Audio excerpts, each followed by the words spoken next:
Chapter 27.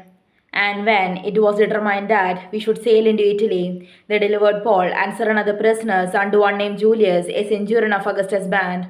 And entering into a ship of Adramyttium, we launched, meaning to sail by the coast of Asia, one Aristarchus, a Macedonian of Thessalonica, being with us. And the next day we touched Sidon, and Julius courteously entreated Paul, and gave him liberty to go unto his friends to refresh himself. And when we had launched from thence, we sailed unto Cyprus, because the winds were contrary. And when we had sailed over the sea of Cilicia and Pamphylia, we came to Myra, a city of Lycia. And there the centurion found a ship of Alexandria sailing into Italy, and he put us therein. And when we had sailed slowly many days, and scarce were come over against Cnidus, the wind not suffering us, we sailed under Crete over against Salmone, and hardly passing it, came unto a place which is called the Fair Havens, nigh whereunto was the city of Lasea. Now when much time was spent, and when sailing was not dangerous, because the fast was now already past, Paul admonished them and said unto them, Sirs, I perceive that this voyage will be with hurt and much damage, not only of the lading and ship, but also of our lives. Nevertheless, the centurion believed the master and the honor of the ship more than those things which were spoken by Paul. And because the haven was not commodious to winter in, the more part advised to depart thence also, if by any means they might attain to Phoenix, and there to winter, which is an haven of Crete, and lie toward the southwest and northwest. And when the south wind blew softly, supposing that they had obtained their purpose, losing thence, they sailed close by Crete. But not long after, there rose against it a tempestuous wind called Euroclydon, and when the ship was caught and could not bear up into the wind, we let her drive.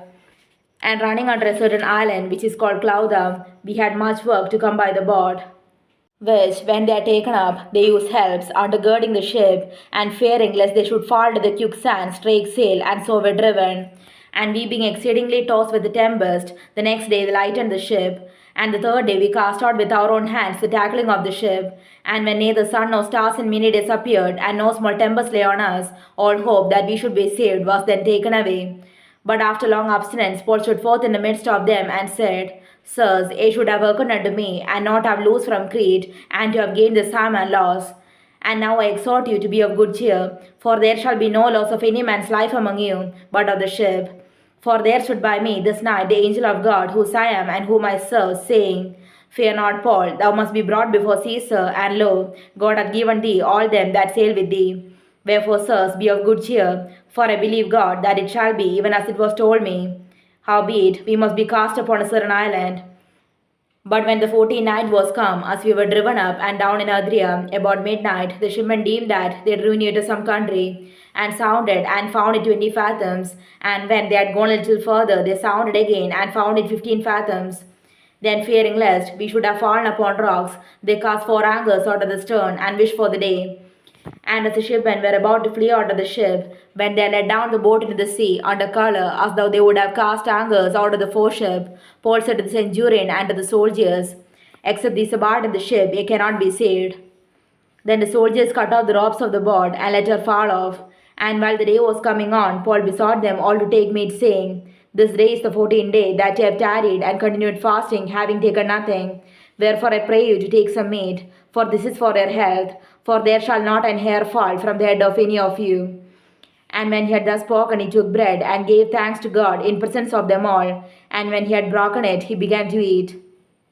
Then were they all of good cheer, and they also took some meat. And we were in all in the ship 216 souls. And when they had eaten enough, they lightened the ship, and cast out the wheat into the sea. And when it was day, they knew not the land, but they discovered a certain creek with a shore.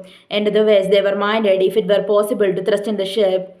And when they had taken up the anchors, they committed themselves unto the sea, and loosed the rudder bands, and hoisted up the mainsail to the wind, and made toward shore. And falling into a place where 2 seas met, they ran the ship aground, and the forepart stuck fast, and remained unmovable, but the inner part was broken with the violence of the waves.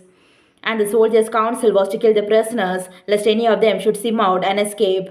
But the centurion, willing to save Paul, kept them from their purpose, and commanded that they which could swim should cast themselves first into the sea, and get to land, and the rest, some on boards, and some on broken pieces of the ship. And so it came to pass that they escaped all safe to land.